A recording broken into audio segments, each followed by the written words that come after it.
जय माता दी भाई बंधुओं, आप सभी को शारदीय नवरात्र की ढेरों शुभकामनाएं। बहुत जल्द नवरात्र शुरू होने वाले हैं।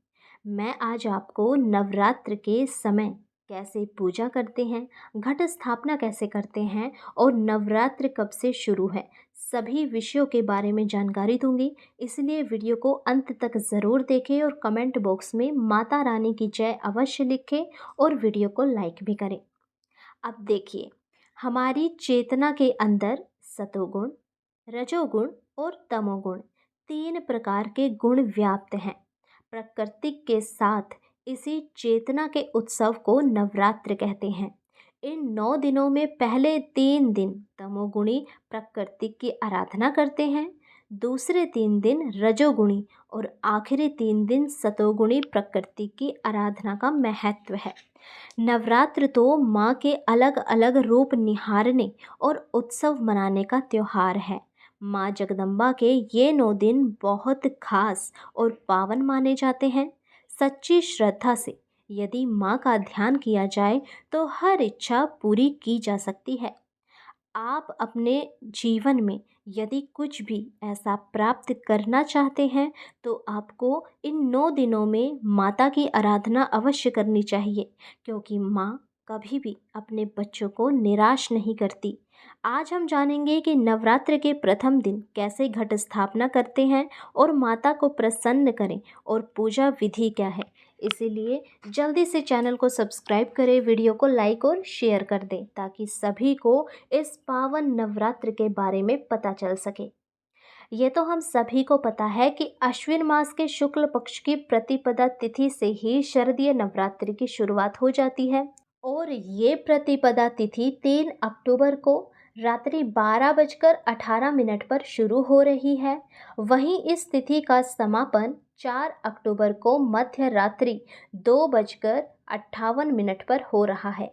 ऐसे में उदया तिथि के अनुसार शारदीय नवरात्रि की शुरुआत गुरुवार 3 अक्टूबर को ही होगी और घट स्थापना भी इसी दिन किया जाएगा।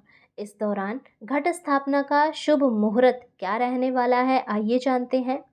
घट स्थापना का शुभ मुहूर्त रहेगा सुबह 6:15 से 7:22 तक।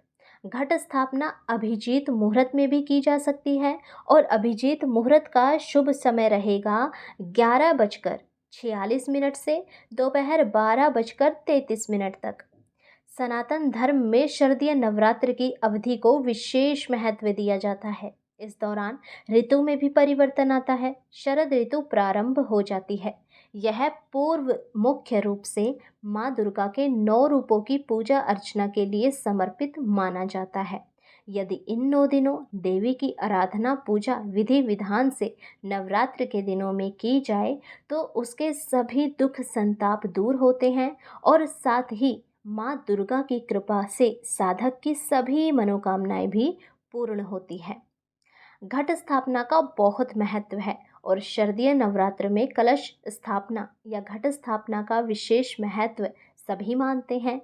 शारदीय नवरात्र के पहले दिन कलश स्थापना की जाती है। इसके बाद माँ दुर्गा के 9 स्वरूपों की पूजा अर्चना की जाती है। ऐसा माना जाता है कि कलश स्थापना करने से घर में सुख शांति का माहौल बना रहता है और कलश स्थापना के दौरान इसमें जो नारियल रखा जाता है वह घर के सदस्यों के लिए आरोग्य का आशीर्वाद लेकर आता है। इसी के साथ कलश स्थापना से साधक की पूजा में किसी प्रकार की कोई भी बाधा नहीं आती।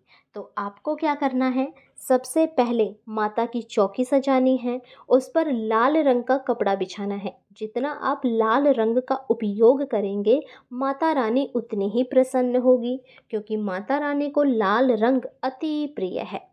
चौकी बिछाएं, माता की तस्वीर उस पर स्थापित करें। यदि आप मंदिर में कर रहे हैं तो वहाँ भी कर सकते हैं। अलग से माता की चौकी लगानी है तो आप वो भी कर सकते हैं। उसके बाद आपको सारी पूजा की सामग्री रखनी है। कलश लेना है, उस कलश में थोड़ा सा गंगा जल और फिर उसके बाद साफ स्वच्छ जल उसके कंठ तक भरना है। कलश के कंठ तक भरने के बाद आपको उसमें एक हल्दी की गांठ और एक चांदी का सिक्का या फिर नॉर्मल 1 रुपया 2 रुपये का सिक्का आपको उसमें डालना है। कलश के पानी को खाली नहीं छोड़ना है, उसमें सिक्का अवश्य डालें। उसके बाद आप 5 आम के पत्ते या फिर अशोका के पत्ते ले सकते हैं और उन पत्तों को उस कलश में सजाकर उस पर ढक्कन लगाएं और उन ढक्कन में भी ऐसे खाली ना रहे, थोड़ा सा चावल अक्षत उस पर रखें। उसके बाद एक कच्चा नारियल, जो पानी वाला नारियल होता है, उस पर माता रानी की चुनरी या कलावा बांधकर उस पर लाल रंग की रोली से तिलक लगाकर कलश के ऊपर स्थापित करें। यदि संभव हो तो कलश पर स्वास्तिक बनाएं या फिर कलश पर तिलक करें। उसके बाद बारी आती है, हम जौ उगाते हैं, उसके लिए आप साफ मिट्टी का बर्तन लें, उसको मिट्टी से भर दें। मिट्टी का ही बर्तन लेना है। आप कुम्हार की दुकान पे जाके बोलेंगे मिट्टी का बर्तन देने के लिए तो वो दे देगा।